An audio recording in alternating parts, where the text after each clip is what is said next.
At kaugnay ng bagong work schedule ng mga LGU sa Metro Manila, alamin natin ang sitwasyon sa ilang ahensya ng gobyerno na nagpatupad na ng bagong work schedule sa araw na ito. May report si Benji Durango live. Benji.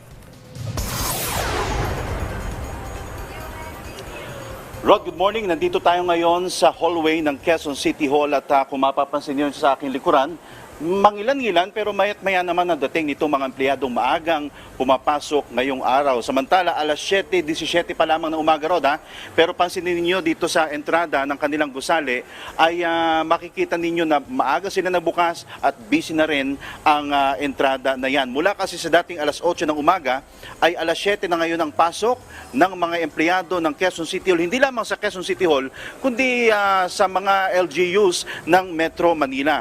At kanina nakita natin ang pila sa kanilang bandy clock at maging sa mga elevator papasok ng kanilang mga departamento.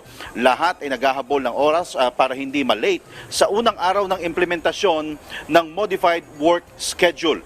Alinsunod dyan sa Metropolitan Manila Development Authority o MMDA Resolution number 24-08 Series of 2024, may mga kawaning papasok ng 7 a.m. hanggang 4 p.m. ng hapon. Magtatalaga naman ng ilang tauhan ang Quezon City Government para naman sa iba pang transaksyon na aabot ng hanggang alas 5 ng hapon. Tuloy din ang kasalukuyang work schedule ng mga tanggapan na naghahatid naman ng essential services tulad ng health services, frontline services, social services, teaching personnel, traffic management at disaster and emergency response.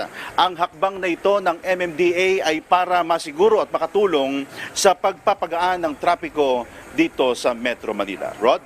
Maraming salamat, Benji Durango.